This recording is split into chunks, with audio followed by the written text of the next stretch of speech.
नमस्कार दोस्तों, आप सभी का स्वागत है Shri education group. Shri education group पर हम लाए हैं आप लोगों के लिए एसईजी साइकोलॉजी की सीरीज जिसमें हम क्लास 12 की एनसीईआरटी की बात कर रहे हैं और इसी सीरीज को आगे बढ़ाते हुए हम आज बात करेंगे ईगो डिफेंस मैकेनिज्म की। इसके पहले वीडियो में इसके पहले वाले वीडियो में आपने बेसिकली जाना था स्ट्रक्चर ऑफ पर्सनालिटी के बारे में। स्ट्रक्चर ऑफ पर्सनालिटी को हम लोगों ने समझा था लास्ट वीडियो में। अब इस पर्टिकुलर वीडियो में बेसिकली हम बात करने वाले हैं ईगो डिफेंस मैकेनिज्म की। तो जी ईगो डिफेंस मैकेनिज्म क्या होता है, इस चीज को समझने की आइए हम लोग कोशिश करते हैं। सबसे पहले मैं आपको बता दूं कि ईगो डिफेंस मैकेनिज्म हम ये टॉपिक पढ़ रहे हैं फ्रॉइडियन थ्योरी के अंदर, सिगमंड फ्रॉइड की psychodynamic approach of analysing a personality के अंडर में।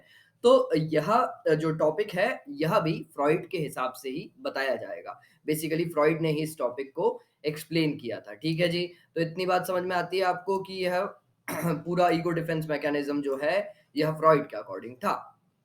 तो जी फ्रॉइड कहते थे कि इंसान के अंदर कुछ ऐसे बिहेवियर होते हैं जिससे वो अपनी रियलिटी से एस्केप करता है, जिससे वो अपनी एंजाइटी से, अपनी घबराहट से दूर भागता है, और ऐसे ही बिहेवियर्स को कहा जाता है ईगो डिफेंस मैकेनिज्म। ठीक है जी, तो कुछ ऐसे बिहेवियर, कुछ ऐसा स्वभाव इंसान का अगर होने लग जाए जिसमें वो अपनी एंजाइटी से दूर भागने लगे, ऐसे स्वभाव को ही कहा जाता है ईगो डिफेंस मैकेनिज्म। तो इतनी बात आप लोगों को उम्मीद करता हूँ समझ में आई होगी। अब आगे बढ़ते हैं, इस ईगो डिफेंस मैकेनिज्म को और गहराई से समझने की कोशिश करते हैं। तो बेसिकली ईगो डिफेंस मैकेनिज्म क्या होता है, किस तरीके से इंसान अपनी एंजाइटी से, अपने डर से दूर भागने के लिए कुछ चीजें करता है। तो आपने कई बार देखा होगा कि कुछ लोग जो होते हैं वो अपने थॉट्स को रिप्रेस कर लेते हैं। ऐसे थॉट्स को जो कि उनके कहीं न कहीं अपनी लाइफ में डिज़ायर्स होते होंगे या फिर कहीं न कहीं उनका वो डर होता होगा। तो अपने ही थॉट्स को या अपने ही एंग्ज़ायटी को या अपने ही फ़ियर्स को या अपने ही डिज़ायर्स को दबा लेना, क्या कहलाता है? दबा लेना कहलाता है आपका रिप्रेशन। अब इसका यहाँ पर ये देखिए, ये है रिप्रेशन, ठीक है? तो ये क्या होता है? बेसिकली यह होता है आपका in which anxiety provoking behaviour और thoughts are totally dismissed by the unconscious. When people repress a feeling और desire, they become unaware, they become totally unaware of that wishes और डिजायर। समझ में आई आपको? अब इसका एग्जांपल मैं देता हूं। जैसे जैसे कि इंसान को किसी एक पर्टिकुलर चीज का बहुत ज्यादा डर है। फॉर एग्जाम्पल एक एम्प्लॉय को कोरोना आने की वजह से अपनी नौकरी जाने का बहुत ज्यादा डर है और उस डर को उसने कहीं ना कहीं अपने बैक ऑफ द माइंड दबा लिया मतलब रिप्रेस कर लिया। अब जब उसने वो डर को रिप्रेस किया ना, तो इसी को कहा जाता है ईगो डिफेंस मैकेनिज्म का बिहेवियर। अब होगा क्या पता है? अब बैक ऑफ द माइंड तो उसकी हालत बहुत ज्यादा खराब है, उसके अंदर डर जो है अंदर एक तरीके से बीज बन के अंदर बैठ चुका है और वो अंदर ही अंदर पनप रहा है। अब इंसान क्या होगा पता है? इंसान को डर बैक ऑफ द माइंड लग रहा है, लेकिन वो सामने क्या कर रहा है, दिखाने की कोशिश कर रहा है कि नहीं नहीं सब कुछ बहुत बढ़िया है, मैं बहुत पॉजिटिव हूँ, मैं सब कुछ कर रहा हूँ, आई एम वेरी हैप्पी। इस तरीके का इंसान अपने ही थॉट्स को दबा के बैठा हुआ है, रिप्रेस करके बैठा हुआ है। अगर आप इसको थेरेप्यूटिक अप्रोच में लेके जाएंगे, अगर आप इसकी थेरेपी वाले एरिया में इसको एनालाइज करेंगे, तो सबसे पहले एक साइकोलॉजिस्ट इंसान के सबसे बड़े डर से उसका सामना कराएगा। डर को फेस करवाने के लिए उसमें हिम्मत जगाएगा। तो उससे उसके रिप्रेस्ड थॉट्स और इमोशंस जो है वो बैक ऑफ द माइंड से बाहर निकल के उसकी कॉन्शियसनेस में आएंगे। ठीक है जी, इतनी बात उम्मीद करता हूँ आपको समझ में आई होगी। यह एक एग्जांपल है रिप्रेशन का। ठीक है, अब रिप्रेशन में एक चीज लोग रिप्रेशन को साइकोलॉजिस्ट सिगमंड फ्रॉइड कैसे एनालाइज करते थे? सिगमंड फ्रॉइड जो इंसान बात करते करते अपने बातों बातों में कई सारी गलतियां कर देता है ना, I do not know why I did that वाली स्टेट जब आ जाती है कि भाई पता नहीं क्यों मैंने ऐसा कर दिया, पता नहीं क्यों मैंने ऐसा बोल दिया, पता नहीं क्यों मैंने इस तरीके से बिहेव किया और या फिर इस तरीके से अपने डिजायर्स को एक्सप्रेस किया वाली स्टेट जब होती है, तो कहीं ना कहीं सिगमंड फ्रॉइड बोलते हैं वो आपका रिप्रेशन ही एक्सप्रेस होता है। अच्छा, एक और एग्जांपल देता हूँ रिप्रेशन का, बहुत इंटरेस्टिंग एग्जांपल है। फॉर एग्जांपल अगर आप समझो कि एक कपल है, एक कपल में जो मेल वाली कैटेगरी का इंसान है और जो फीमेल है, मतलब एक पति है, एक पत्नी है बेसिकली, तो इस बात को ऐसे समझते हैं अपन लोग। तो जो पति है, वो अपनी पत्नी से ज़्यादा किसी और लड़की को प्यार करता है। समझना इस सिनेरियो को। फॉर एग्ज़ाम्पल पति की जो पत्नी है, उसका नाम है कृतिका और जो पति है, वो किसी और लड़की जिसका नाम है रितिका, उससे प्यार करता है या करता था अपने कॉलेज लाइफ में। तो अगर जो हस्बैंड है, हस्बैंड का नाम समझ लो फॉर एग्ज़ाम्पल अमन, तो अगर अमन कृतिका को अपने रोज़मर्रा की लाइफ़ में गलती से रितिका के नाम से बुला लेता है, तो कहीं न कहीं वो अपना रिप्रेशन एक्सप्रेस कर रहा होता है वहाँ पर कि I love, I want Ritika as my wife, not Kritika as my wife. तो ये क्या है? ये एक तरीके का रिप्रेशन का एग्ज़ाम्पल है। इतनी बात उम्मीद करता हूँ आप लोगों को समझ में आई होगी। चलिए जी आगे बढ़ते हैं। अब ईगो डिफेंस मैकेनिज़्म का अगला जो हिस्सा आता है उसको कहते हैं हम लोग प्रोजेक्शन। क्या कहते हैं हम लोग? उस हिस्से को कहा जाता है प्रोजेक्शन। पहला क्या था? पहला था रिप्रेशन और जो हमारा दूसरा हिस्सा है वह है हमारा प्रोजेक्शन। प्रोजेक्शन में क्या होता है? प्रोजेक्शन में क्या है बेसिकली कुछ चीज़ें ऐसी होती हैं इंसान के अंदर जो उससे खुद से तो स्वीकार करी नहीं जाती हैं। तो वो उस चीज़ को सामने वाले के ऊपर प्रोजेक्ट कर देता है। फॉर एग्ज़ाम्पल अगर कोई इंसान बहुत ज़्यादा एग्रेसिव है और अपने अंदर एग्रेसिव टेंडेंसी रखता है, बहुत ज़्यादा गुस्से में रहता है, तो वो क्या करेगा? खुद से तो उससे स्वीकार हो नहीं रही वो चीज़, खुद तो वो उस चीज़ को स्वीकार कर नहीं पा रहा, तो वो सामने वाले के ऊपर प्रोजेक्ट करने लग जाता है। प्रोजेक्ट करने का मतलब क्या है? सामने वाले के ऊपर फेंकने लग जाता है। कैसे फेंकता है? सामने वाले को बोलता है जाके कि यू आर वेरी एग्रेसिव, तुम बहुत गुस्से में रहते हो। तो इसको ही कहा जाता है प्रोजेक्शन। अब आपने देखा होगा कई बार कॉलेजेस में होता होगा, कई सारे प्रोफेसर्स ऐसे होते हैं कि खुद ही इर्रेस्पॉन्सिबल रहते हैं वो। खुद ही अपना काम बिल्कुल टाइम पे नहीं करते और खुद ही उनकी लाइफ बहुत ऐसी ऐसी फैली-फैली सी रहती है। और कभी-कभार जो बच्चे आते हैं उनके अंडर में, उनसे बोलते हैं कि यार यू आर वेरी इर्रेस्पॉन्सिबल, तुमसे कोई काम नहीं होता है, तुम गधे हो, तुमसे कुछ हो नहीं पाता है। बेसिकली खुद आप एक तरीके से देखा जाए तो इर्रेस्पॉन्सिबल हो, लेकिन बच्चे के ऊपर आपने उस चीज़ को प्रोजेक्ट कर दिया। कई बार आपके स्कूल के टीचर्स भी इस तरीके की चीज़ें कर देते हैं, क्योंकि it's a easy way to run away from the reality, run away from the anxiety, क्योंकि खुद अपने आप को बोलेंगे कि भाई मैं कमज़ोर हूँ या मुझसे मैं रिस्पॉन्सिबल हूँ, ये एक्सेप्ट तो होता नहीं है उन लोगों से, तो वो सामने वाले के ऊपर प्रोजेक्ट कर देते हैं। कई बार ऐसी सिचुएशंस आपकी लाइफ में आई होंगी, ठीक है? कई बार ऐसे पेरेंट्स होते हैं जो अपने बच्चों से बोल देते हैं कि यार तुम जो है बिल्कुल सिस्टम से नहीं चलते हो या काम नहीं करते हो, एकदम ऐसे वेक पड़े रहते हो।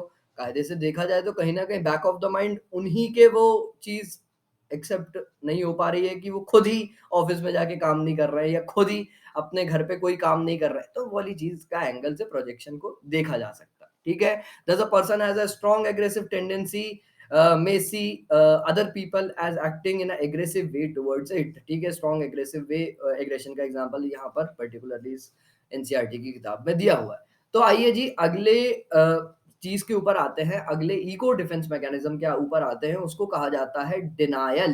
डिनायल क्या होता है? डिनायल का मतलब होता है कि आपको कोई पर्टिकुलर चीज़ हो गई या फिर कोई पर्टिकुलर ट्रॉमा या झटका लग गया और आप उसको टोटली डिनाय कर रहे हो। मतलब फॉर एग्ज़ाम्पल आप एचआईवी पॉज़िटिव आ गए या आपको एड्स हो गया या आपको कोरोना हो गया और आप एक्सेप्ट करने को तैयार नहीं हो। आप बोल रहे हो कि ये कोरोना-वोरोना कुछ नहीं होता, ये एड्स-वेड्स कुछ नहीं होता है, मैं बिल्कुल नहीं मानता इन सब चीज़ों पे। मैं मानता ही नहीं हूँ, ये सब बिल्कुल नकली हैं और ये सब मेडिकल साइंसेज़ के धोखे या मेडिकल साइंसेस के जो बनाए हुए सिस्टम है, ये सब बहुत गलत सिस्टम है। मैं इन सब चीज़ों के ऊपर विश्वास ही नहीं करता। ये क्या है? तो बेसिकली ये है आपका refuse to accept the reality वाली स्टेट। ये भी एक तरीके का क्या है? डिफेंस मैकेनिज़्म है। डिफेंस मैकेनिज़्म जैसा कि मैंने आपको बताया क्या होता है? डिफेंस मैकेनिज़्म होता है कि आप एंग्ज़ायटी प्रोवोकिंग बिहेवियर्स वाले थॉट्स को दबा देते हो, तो यहाँ पे भी आप एक तरीके से उन थॉट्स को दबा रहे हो। ठीक है जी, अब आगे चलते हैं अपन लोग रिएक्शन फॉर्मेशन समझते हैं। रिएक्शन फॉर्मेशन क्या होता है? रिएक्शन फॉर्मेशन अगला हमारा ईगो डिफेंस मैकेनिज्म है। रिएक्शन फॉर्मेशन में क्या होता है? A person defends anxiety by adopting behaviour opposite to his और हर ट्रू फीलिंग। अब देखो, उसको एक पर्टिकुलर समय पे a person defence anxiety by adopting behaviour opposite to his और हर फीलिंग। देखो, अब देखो, समझने की कोशिश करो। इंसान को एक समय पे कोई एक बहुत पावरफुल फीलिंग फील हो रही है, लेकिन वो कहीं ना कहीं जाके लॉन्ग टर्म में उसको एंजाइटी क्रिएट कर सकती है। तो उसको डिफेंड करने के लिए वो उसकी अपोजिट फीलिंग ले आता है। फॉर एग्जाम्पल, ईश्वर, भगवान, भगवान वाली जो फीलिंग है वो ऊपरी की फीलिंग है, और जो सेक्सुअल फीलिंग है वो नीचे की फीलिंग है, नीचे के चक्र से कंट्रोल होती है। तो इंसान क्या करता है पता है? अब उसको सेक्सुअल अर्जेस हो रही हैं, मतलब लिबिडो उसका जाग गया, उसको सेक्सुअल डिजायर्स जाग रहे हैं उसके अंदर। तो वो ये नीचे वाली फीलिंग को कन्वर्ट कर देता है ऊपर वाली फीलिंग से, मतलब रिएक्शन फॉर्मेशन कर देता है, मतलब पूरा का पूरा अपोजिट ले जाता है। अब कैसे अपोजिट ले जाता है, किस तरीके से पलटता है, देखो। उसको सेक्सुअल अर्जेस हो रही हैं, अब वो पूरी एनर्जी को ले जाएगा और पूरी एनर्जी को गॉड की तरफ डाइवर्ट कर देगा कि यार I should divert these energy towards Jesus Christ, I would divert this energy towards Allah। इस तरीके से पूरा का पूरा वो अपनी एनर्जी को एक पर्टिकुलर डायरेक्शन की तरफ लेकर चले जाएगा। इतनी बात समझने की कोशिश करना, देखना। A person with a strong sexual urges who channelize his और her energy into the religious fervor present in a classic example of the reaction formation. ठीक है जी, इतनी बात उम्मीद करता हूं आप लोगों को समझ में कहीं ना कहीं आ ही गई होगी। चलो जी, आगे बढ़ते हैं। अब अपन लोग देखते हैं किस तरीके से अब अगला ईगो डिफेंस मैकेनिज्म हमें क्या कहता है। अगला डिफेंस मैकेनिज्म होता है रैशनलाइजेशन। रैशनलाइजेशन क्या है? कोई भी एक अनरीजनेबल फीलिंग और बिहेवियर को रीजनेबल बताने की कोशिश करना ही रेशनलाइजेशन होता है। और रीजनेबल बताने के साथ उसको एक्सेप्ट भी करवा लेना सामने वाले से, और बना देना इस तरीके से कि वो एक्सेप्ट कर लिया जाए, वही होता है रैशनलाइजेशन। अब मैं एक रैशनलाइजेशन का छोटा सा एग्जांपल देता हूँ। फॉर एग्जांपल, एक बच्चा है और वह एग्जाम में एक एग्जाम लिख के आया, और उस एग्जाम में उसका पेपर बहुत बेकार गया, क्योंकि उसने पढ़ाई नहीं करी थी। तो अब वो घर आता है, घर आके अपनी मम्मी से बोलता है कि मम्मी, ये जो आपने मेरे को पेन दिया हुआ है ना, ये पेन खराब है। पेपर तो मेरा अच्छा चले ही जाता अगर ये पेन अच्छा होता। तो वो मम्मी के साथ जाता है दुकान पे, मम्मी से बोलता है, मम्मी मेरे को ये वाला रेनॉल्ड्स का 10 रुपए वाला पेन दिला दो, दूसरा वाला, इससे मेरा पेपर अच्छा जाएगा। अब उसने यहाँ पे क्या किया है? कोई भी एक अनरीजनेबल फीलिंग और बिहेवियर को उसने रीजनेबल बना दिया और एक्सेप्टेबल बना दिया, और उस फीलिंग को एक्सेप्ट करवा दिया कि सामने वाले को, और खुद ने भी एक्सेप्ट कर लिया कि भाई, क्योंकि कहीं न कहीं अगर देखा जाए, तो उसका एग्ज़ाम अच्छा नहीं गया ना, तो उसको बहुत बुरा लगता। उसको कहीं न कहीं एंग्ज़ायटी होती, डर बैठ जाता। उसके अंदर एक डर पैदा होता कि यार आगे क्या होगा, अगर मैंने पढ़ाई नहीं करी तो? तो उस डर से भागने के लिए उसने पूरी की पूरी एंग्ज़ायटी, पूरा का पूरा जो डर है, उसको डन कन्वर्ट काहे में कर दिया? उसने पूरे के पूरे डर को कन्वर्ट कर दिया किसी एक दूसरी अनरीज़नेबल फीलिंग के अंदर, बिहेवियर के अनरीज़नेबल फीलिंग या बिहेवियर के अंदर उसने कन्वर्ट कर दिया। अब उसने क्या बोला, मम्मी मेरे को तो आप पेन दिला दो। देखो यहाँ पर buys a new set of pen after doing poorly in examination, she or he may try to rationalize his or her behavior by asserting I will do much better by this pen। मैं इस pen को खरीद के अपने अगले exams में अच्छा कर लूंगा। ठीक है जी, अब यहाँ पर देखते हैं हम लोग क्या लिखा है। However Freud idea about the role of defence mechanism have been questioned.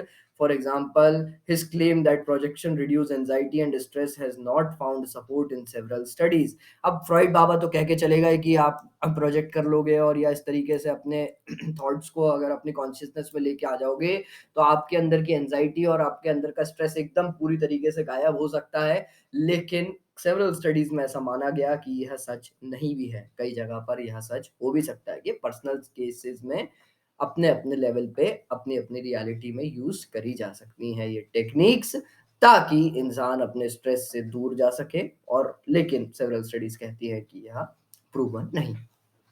तो जी, इस वीडियो में हमने आज जाना बेसिकली ईगो डिफेंस मैकेनिज्म के बारे में।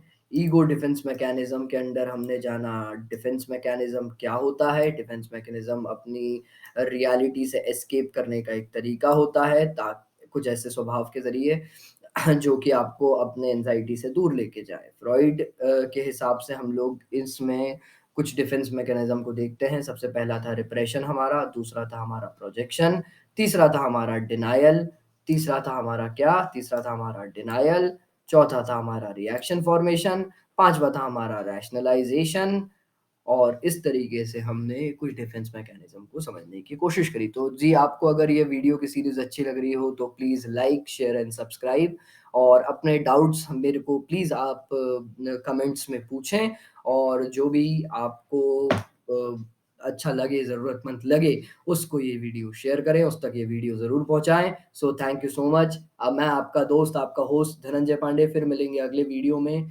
इस सीरीज़ को बहुत सारा प्यार देने के लिए आपका बहुत-बहुत धन्यवाद। ऐसे ही प्यार देते रहें, ये मुझे बहुत स्ट्रेंथ देता है। So thank you so much. Bye bye.